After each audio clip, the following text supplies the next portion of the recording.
ඔබට සුබ දවසක්. මම අභිෂේකා ප්‍රනාන්දු. ජ්‍යෙෂ්ඨ පුවත්පත් කලාවේදියෙකු, සිනමා විචාරකයෙකු සහ ප්‍රවීණ මාධ්‍යවේදියෙකු වුණු එඩ්වින් ආර්යදාස මහත්මයා අභාව ප්‍රාප්ත වී තිබෙනවා. එතුමා ගැන කතා කරද්දී මාධ්‍ය ශාස්ත්‍රයේ අයනම් කියන්නේ ඔහු ඇවිදින පුස්තකාලයක් කියලා. ජාත්‍යන්තර දේශපාලනය ගැන ප්‍රාමාණික දැනුමක් තිබුණු ශාස්ත්‍රයේ ප්‍රවීණයෙක් විදියට එඩ්වින් ආර්යදාස මහත්මයාව හඳුන්වනවා.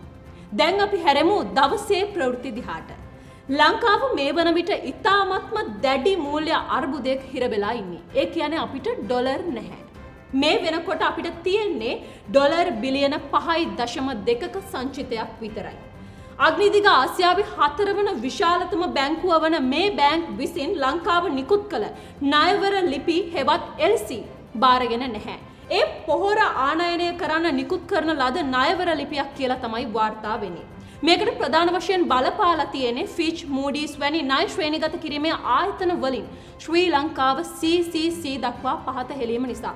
අපි මේ පිළිබඳව අවස්ථා ගණනාවකදී ඔබට තොරතුරු වාර්තා කළා. මෙවැනි තත්වයක් මීට පෙර ඇති වෙලා තියෙනවා 70-77 කාලෙදී. මේ හේතුවෙන් ලංකාවේ ආනයන ව්‍යාපාරවල හිටපු 60%ක වගේ පිරිස තමන්ගේ ආනයන ව්‍යාපාර අතහැරලා වෙන වෙන ආයෝජන වලට යොමු වෙලා තියෙනවා. ඒකට හොඳම උදාහරණය තමයි පහුගිය දවසක ඉතා විශාල වශයෙන් ඉහළ ගෙපු ලංකාවේ කොටස් වෙළඳපළ. දැන් අපිට අහන්න ලැබෙන්නේ ලංකාවේ බැංකු පොලි අනුපාතයත් ඉතා පහළ මට්ටමක තියෙන නිසා ආනයනකරුවන් සහ බැංකු පොලි මත යැපෙන අය මේ කොටස් වෙළඳපළේ ආයෝජනය කරනවා කියලා. හැබැයි මේ කිසිවක් විදේශ ආයෝජන නෙවෙයි කියලා ආචාර්ය හර්ෂද සිල්වා පහුගිය දවසක ප්‍රකාශ කළා. මේ එම වීඩියෝව. දැන් කොටස් වෙළඳපොළ බලාගෙන ඉන්නකොට රොකට් එක වගේ උඩ යනවා. රොකට් එක වගේ උඩ යනවා. අපි කවුරුත් දන්නවා ඉස්සුවයින් පස්සේ මොකද්ද කරන්න කියලා. අතාරින එක. මේ දේ ගිය පාර උනේ කොහොමද? කවුද මේක කරේ? කොහොමද උනේ? මං කලින් කිව්වා වගේ සියලු දේ තියෙනවා. අපි මේට කලිනුත් මේවා දැකලා තියෙනවා. මොකද්ද මේකට හේතුව? එක පාරට ලංකාව ගැන මහ විශාල ආයෝජකයන්ගේ මේ උනන්දුවක් ඇවිල්ලාද? කොටස් වෙළඳපොළ මේ විදිහට ඉහළ යන්නේ. අන්න බලන්න මේ ගිය දවස් ටිකේම විදේශ ආයෝජකයෝ තමන්ගේ කොටස් විකුණනවා.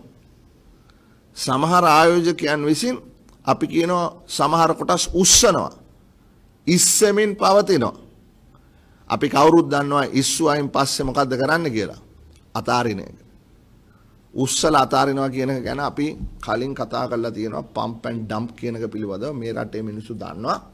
ඒ පිළිබඳව මම හිතන්නේ පිටු 500ක වාර්තාවක් තියෙනවා. ඒක කවුද කරේ, කොහොමද කරේ, කවදද කරේ, කාත් එක්කද කරේ, කොච්චරද පාඩුව කියන සියලුම දේ ජනාධිපතිවරයා ගාව තියෙනවා කොමිෂන් වාර්තාවේ. නමුත් ඒ සම්බන්ධයෙන් කිසිම පියවරක් ගන්න පාටක් නම් අපිට පේන්නේ නැහැ.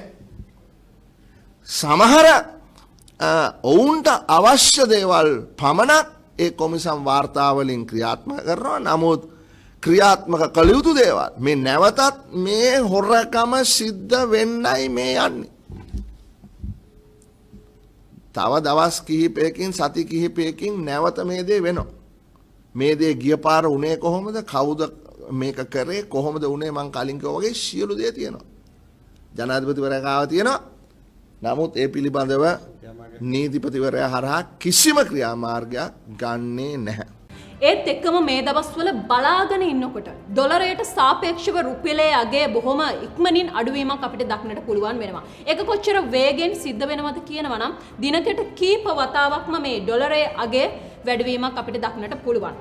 ඩොලරයේ අගයට සාපේක්ෂව රුපියලේ අගය අවප්‍රමාණය වීම වළක්වා ගැනීමට ඩොලර් සංචිත ප්‍රමාණය වැඩි කරගන්න ආණ්ඩුවගත් සියලු උත්සාහයන් ව්‍යර්ථ වී ඇති බව තමයි විශ්ලේෂකයෝ කියන්නේ. ඇත්තටම අපි මේ වෙලාවෙත් ඩොලරයේ අගය හරියටම ඔබට කියන්න උත්සාහ කරන්නේ නැහැ.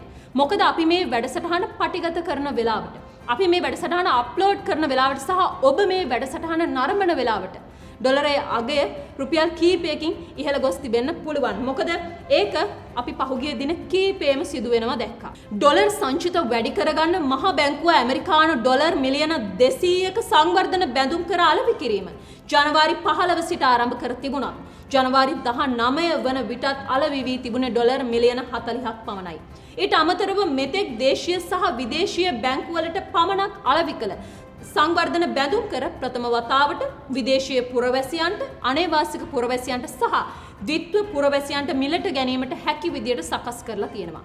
මේකේ භයානකකම තමයි ඒ සංවර්ධන බැඳුම් කර වලින් මිලියන 200ක් උපය ගන්න ආණ්ඩුවට නොහැකි වුණොත් ඉතුරු ඩොලර් මිලියන 160 දේශීය බැංකු පද්ධතියට ගන්න කියලා බල කරන්න පුළුවන්. එහෙම වුණොත් දේශීය බැංකු පද්ධතිය ඉතාම ඉක්මනින් කඩා වැටීමට නියමිතයි කියලා තමයි මේ පිළිබඳ විද්වතුන් කියන්නේ. මේ ප්‍රවෘත්තියටම ගැලපෙන තවත් ප්‍රවෘත්තියක් අපිට වාර්තා වුණා. ඒ තමයි එක්සත් ජාතීන්ගේ මානව හිමිකම් කොමිසමට ඉදිරිපත් කර තිබූ යෝජනා කීපයක් තම අනුග්‍රාහකත්වයෙන් ඉවත් වීමට වර්තමාන ආණ්ඩුව විසින් පහුගිය පෙබරවාරි මාසයේ ගන්නා ලද තීරණයක් නැවත සලකා බැලීමට ජනාධිපතිතුමා විසින් හදිසි කොමිසමක් පත් කරලා තිබෙනවා. මේ පිළිබඳ ගැසට් නිවේදනයක් මේ ජනවාරි 21 වෙනිදා නිකුත් කරලා තිබුණා. අපි ඔබට මතකයි ගිය පෙබරවාරි වල ජිනීවා යෝජනා වලින් අපි ඉවත් වෙනවා කියලා කිව්වම ජනාධිපතිතුමා ගත්ත මේ තීරණය ගැන මහත් සතුටට මහත් උද්දාමයට පත් වුණු ජනතාවක් හිටියා. හැබැයි අපි මේ ආර්ථික ප්‍රශ්නෙන් ගොඩ එන්න නම් අපේ ණය රෝල් ඕවර් කරන්න. එහෙම නැත්නම් ණය සම්බන්ධ සහනයක් ලබා ගන්න වෙනවා. ඒක ලබා ගද්දී අනිවාර්යයෙන්ම IMF එක එහෙම නැත්නම් ජාත්‍යන්තර මූල්‍ය අරමුදල සහ ලෝක බැංකුවේ සහාය අපිට අනිවාර්යයෙන්ම අවශ්‍ය වෙනවා. ඉතින් ජනාධිපතිතුමා මෙහෙම කරන්නේ අපි මේ වැටිලා ඉන්න ආර්ථික ප්‍රශ්නෙන් ගොඩ එන්න කියලා තමයි අපි හිතන්නේ. කොහොම වුණත් අපි විශ්වාස කරනවා මහින්ද රාජපක්ෂ මහත්මයාට යුද්ධෙන් පස්සේ තිබුණු දේශපාලන පීඩනයට වඩා වැඩි පීඩනයක් මේ වෙලාවේ අපේ ජනාධිපතිතුමාගේ කර මත තියෙනවා කියලා. ඒක එක පැත්තකින් ආර්ථිකය, තව පැත්තකින් ගත්තොත් ජාත්‍යන්තර වශයෙන් එන පීඩනය සහ අනිත් පැත්තෙන් ගත්තොත් රට ඇතුලේ තමන්ව පත් කරපු මිනිස්සුන්ගෙන් ඔහුට එන පීඩනය. ඉතින් අපේ පුංචි මොලේට දැනෙන්නේ ජනාධිපතිතුමා සාමූහික තීන්දුව වෙනුවට ඊටාම කුඩා කණ්ඩායමක් පමණක් විශ්වාස කිරීම මේ පීඩනය දැඩිව ඔහුට දැනෙන බලපාන හේතුවක් කියලා. ඒ නිසා අපි යෝජනා කරනවා ජනාධිපතිතුමනි ඔබ මේ වෙලාවේ ඔබතුමාගේ සහෝදරයාගේ උපදෙස් ගත්තොත් හොඳයි කියලා. ඒත් එකම හරි අපූර්ව පුවතක් ජාත්‍යන්තර මාධ්‍ය වාර්තා කරනවා. ඒ තමයි කොරෝනා ආසාදිත මවක් සහ ඇගේ අලුත උපන් බිලිඳාව ජීවිත අවදානමකට ලක් කිරීමේ වැරද්ද බාරගත් මොංගෝලියානු අගමැතිවරයා සිය දූරයෙන් ඉල්ලා අස්වීමේ පුවතක්. ඉතින් මොංගෝලියාව අපිව කොපි කරලවත් දෝ හිතනවා මේ වගේ ප්‍රවෘත්ති දැක්කම. දැන් අපේ ලංකාවේ බලන්නකෝ කී දෙනෙක් නම් තමන්ගේ වැරද්ද බාර අරගෙන තමන්ගේ දූර වලින් ඉවත් වෙලා තියෙනවද? ඉතින් ඒිට එහා අපි කතා කරන්න යන්නේ නැහැ. අපිට හරි සතුටුයි. ආණ්ඩුවේ මන්ත්‍රීවරයෙක් ස්වාධීන වෙන්න යනවා කියලා ලංකා සී නිවුස් වෙබ් අඩවිය වාර්තා කරනවා. දැන් මේ ලංකා සී නිවුස් වෙබ් අඩවිය විමල්ගේ නෙවෙයිනේ. ඒක ආණ්ඩුවේ ප්‍රබලයින්ගේ ප්‍රබලයේගේ කියලා තමයි අභ්‍යන්තර ආරංචි මාර්ග කියන්නේ. විමල්ගේ වෙබ් අඩවිය වෙන්නේ ලංකා ලීඩ් නිවුස් වෙබ් අඩවිය.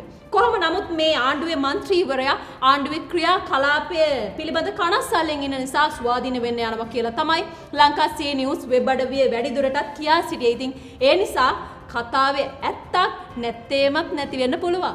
එසේ බ්ලොග් අපි ඔබට ආරාධනා කරනවා අපේ Patreon කෙනෙක් වෙන්න කියලා. මොකක්ද මේ Patreon කියලා දැනගන්න ඔබට පුළුවන් මෙතන ක්ලික් කරන්න. ඒ වගේම SL බ්ලොග් අපේ Patreon කෙනෙක් වෙන්න මෙතන ක්ලික් කරන්න.